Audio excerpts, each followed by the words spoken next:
The 20th century, when the future looks back on it, will not only be remembered as the era of atomic discoveries and interplanetary explorations. The second upheaval of this period, unquestionably, is the conquest by the peoples of the lands that belong to them. Jostled by the claims for national independence by immense regions, the colonialists have had to loosen their stranglehold. Nevertheless, this phenomenon of liberation, of triumph, of national independence, of retreat of colonialism, does not manifest itself in a unique manner. Every former colony has a particular way of achieving independence. Every new sovereign state finds itself practically under the obligation of maintaining definite and preferential relations with the former oppressor. The parties that lead the struggle against colonialist oppression at a certain phase of the combat decide for practical reasons to accept a fragment of independence with the firm intention of arousing the people again within the framework of the fundamental strategy of the total evacuation of the territory and of the effective seizure of all national resources.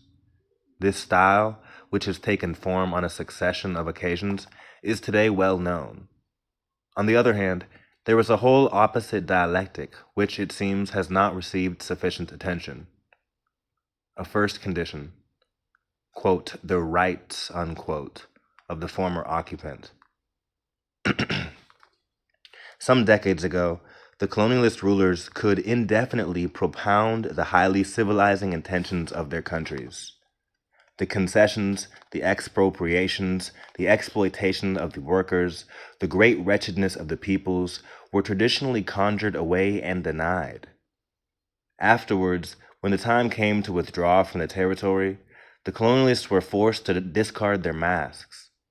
In the negotiations on independence, the first matters at issue were the economic interests: banks, monetary areas, research permits, commercial concessions, inviolability of property stolen from the peasants at the time of the conquest, etc., of civilizing, religious, or cultural works, there was no longer any question. The time had come for serious things, and trivialities had to be left behind. Such attitudes were to open the eyes of men struggling in other regions of the world. The actual rights of the occupant were then perfectly identified. The minority that came from the mother country, the university missions, technical assistance, the friendship affirmed and reaffirmed, were all relegated to a secondary level. The important thing was obviously the real rights that the occupant meant to wrench from the people as the price for a piece of independence. The acceptance of a nominal sovereignty and the absolute refusal of real independence, such is the typical reason of colonialist nations with respect to their former colonies. Neocolonialism is impregnated with a few ideas which both constitute its force and at the same time prepare its necessary decline. In the course of the struggle for liberation, things are not clear in the consciousness of the fighting people. Since it is a refusal at one and the same time of political non-existence, of wretchedness, of illiteracy, of the inferiority complex so subtly instilled by oppression, its battle is for a long time undifferentiated. Neocolonialism takes advantage of this indetermination.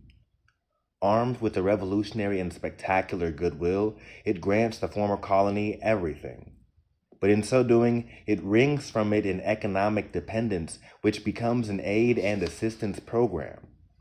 We have seen that this operation usually triumphs. The novelty of this phase is that it is necessarily brief. This is because it takes the people little time to realize that nothing fundamental has changed. Once the hours of effusion and enthusiasm before the spectacle of the national flag floating in the wind are past, the people rediscovers the first dimension of its requirement: bread, clothing, shelter. Neocolonialism, because it proposes to do justice to human dignity in general, addresses itself essentially to the middle class and to the intellectuals of the colonial country. Today, the peoples no longer feel their bellies at peace when the colonial country has recognized the value of its elites. The people want things really to change and right away. Thus, it is that the struggle resumes with renewed violence. In this second phase, the occupant bristles and unleashes all his forces. What was wrested by bombardments is reconverted into results of free negotiations. The former occupant intervenes in the name of duty and once again establishes his war in an independent country.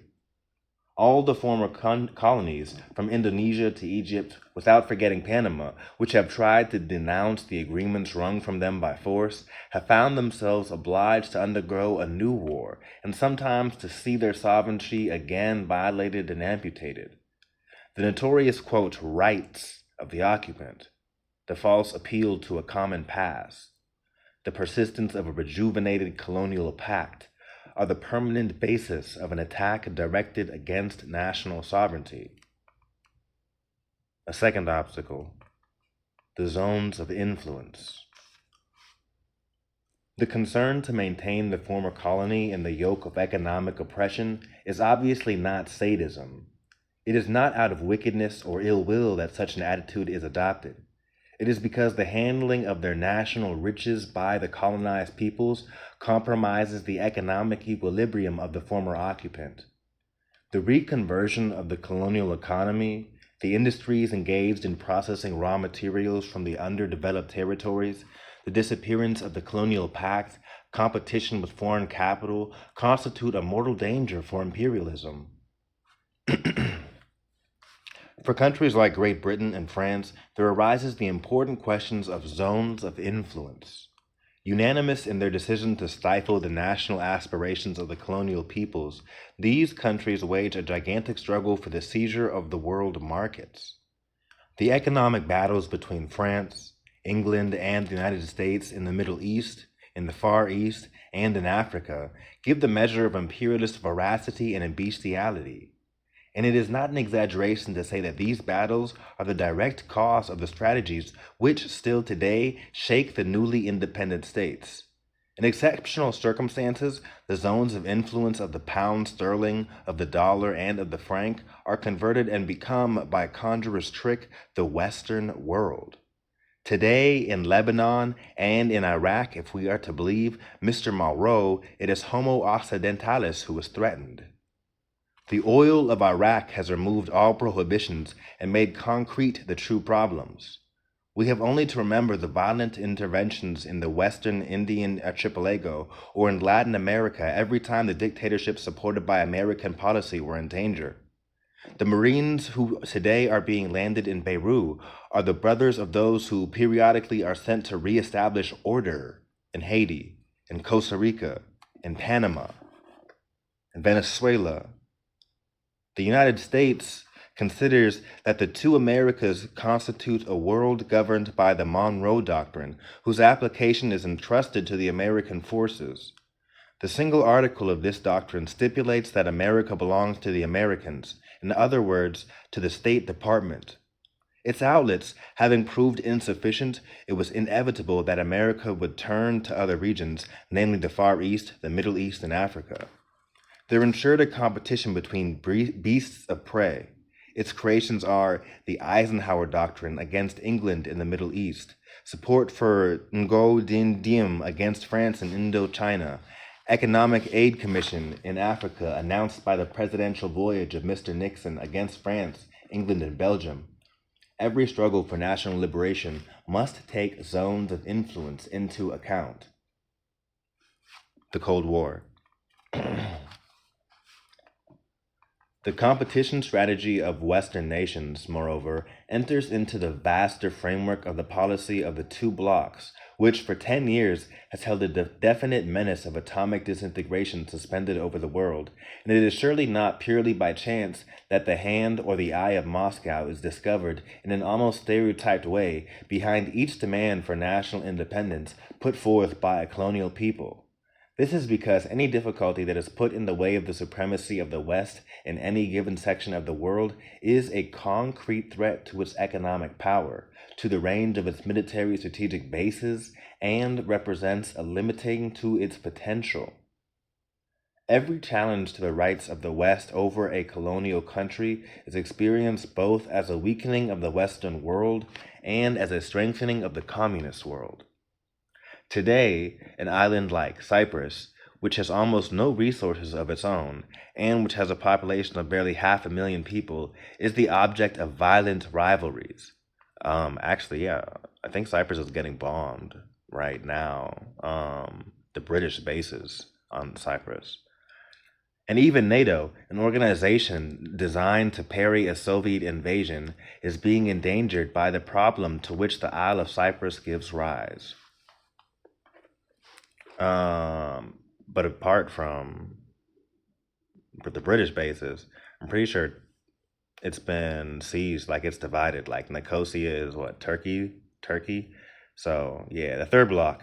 The position taken by a few newly independent countries, which are determined to remain outside the policy of the coalitions, has introduced a new dimension into the balance of forces in the world.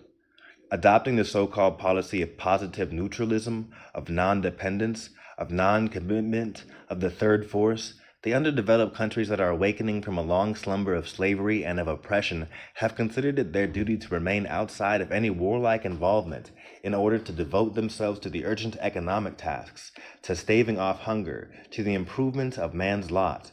And what the West has in truth not understood is that today a new humanism, a new theory of man is coming into being, which has its root in man. It is easy to regard President Nehru as indecisive because he refuses to harness himself to Western imperialism, and Presidents Nasser or Sukarno as violent when they nationalize their companies or demand the fragments of their territories that are still under foreign domination.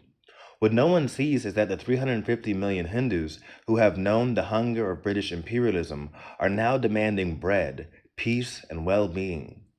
The fact is that the Egyptian fellahs and the Indonesian boys, whom Western writers like to feature in their exotic novels, insist on taking their own destiny into their hands and refuse to play the role of an inert panorama that has been reserved for them. The prestige of the West. And we here touch upon a psychological problem, which is perhaps not fundamental, but which enters into the framework of the dialectics that is now developing. The West, whose economic system is the standard, and by virtue of that fact oppressive, also prides itself on its humanist superiority. The Western, quote, model is being attacked in its essence and in its finality. The Orientals, the Arabs, and the Negroes today want to present their plans, want to affirm their values, want to define their relations with the world. The negation of political Benoitism, a yes man apparently it means, Benoitism, is linked to the refusal, the negation of political Benoitism is linked to the refusal of economic Benoitism and of cultural Benoitism. The negation of political yes-manism is linked to the refusal of economic yes-manism and of cultural yes-manism. It is no longer true that the promotion of values passed through the screen of the West. It is not true that we must constantly trail behind, follow, depend on someone or other. All the colonial countries that are waging the struggle today must know that the political independence that they will wring from the enemy in exchange from the maintenance of an economic dependency is only a snare and a delusion. That the second phase of total liberation is necessary because that the second phase of total liberation is necessary because required by the popular masses. That this second phase, because it is a capital one, is bound to be hard and waged with iron determination.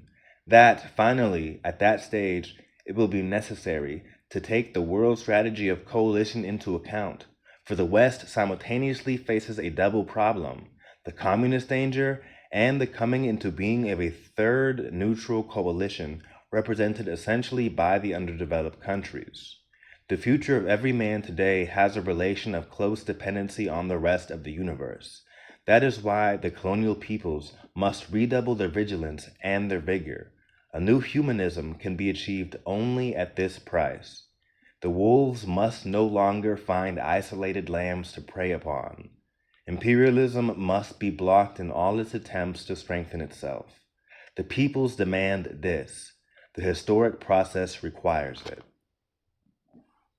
Frantz, Fanon. Towards the African Revolution. First Truths on the Colonial Problem, number 10.